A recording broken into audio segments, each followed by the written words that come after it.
तुम सब मेरी बगिया के फूल हो और फूल हमेशा खिले हुए अच्छे लगते हैं, मुरझाए हुए नहीं। बताओ क्या बात है, क्यों उदास हो तुम लोग? साई, केशव चला गया, हम सबको छोड़कर लंदन चला गया और जाने से पहले हमसे एक बार भी नहीं मिला वो। और हमें ये भी नहीं पता कि केशव कब लौटेगा। जब लौटने का समय होगा तो लौट भी आएगा।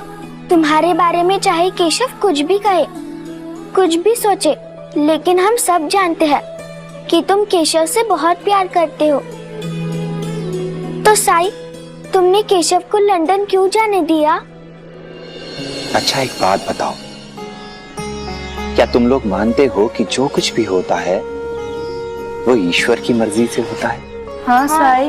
तो ये समझ लो कि केशव का यहाँ से जाना भी, ये भी उस भगवान की मर्जी थी। वो ईश्वर ही चाहता था कि एक निश्चित अवधि के बाद केशव यहाँ से दूर चला जाए, पले बढ़े। और अगर ईश्वर की यही इच्छा है तो उसके निर्णय से दुखी होना, परेशान होना, नाराज होना, इस सब से क्या फायदा? यही केशव की नियति थी। हो सकता है कल तुम लोग भी कहीं बाहर चले जाओ। नहीं साई, मैं तुम्हें छोड़कर कहीं नहीं जाऊंगी, यही रहूंगी शिरडी में। हाँ साई, कहीं छोड़कर नहीं जाएंगे। हाँ साई। किसके भाग्य में क्या लिखा है ये कोई नहीं जानता।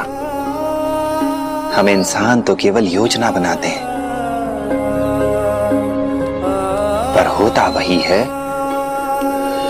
जो ईश्वर चाहता है। हुई है सोई जो राम रच राखा, को करी तर्क बढ़ावे साखा।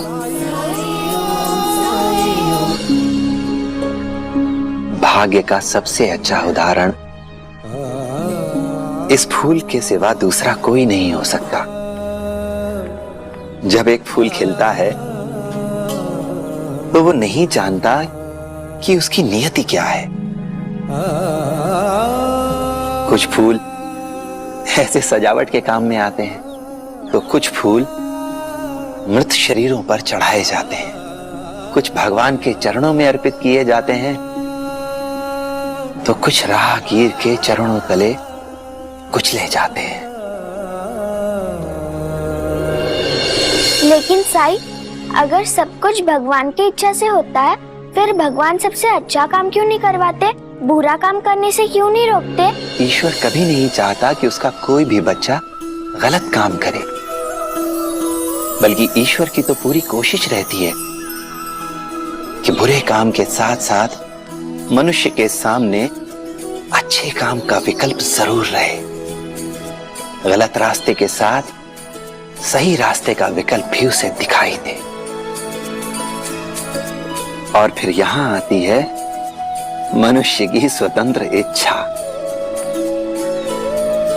जो उसने हर इंसान को दे रखी है। स्वतंत्र इच्छा? हाँ, स्वतंत्र इच्छा, अपने निर्णय लेने की स्वतंत्रता, अपने फैसले लेने का अधिकार। और ईश्वर उसमें कभी भी हस्तक्षेप नहीं करता।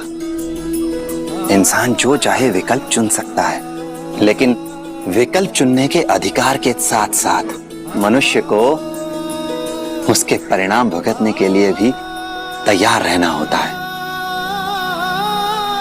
क्योंकि ईश्वर की इच्छा मनुष्य के कर्म में नहीं, उसके कर्म के फल में दिखाई देती है।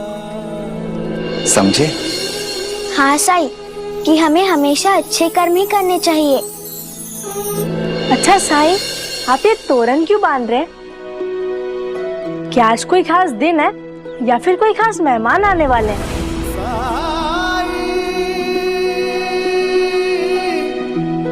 कुछ ऐसा ही समझ लो।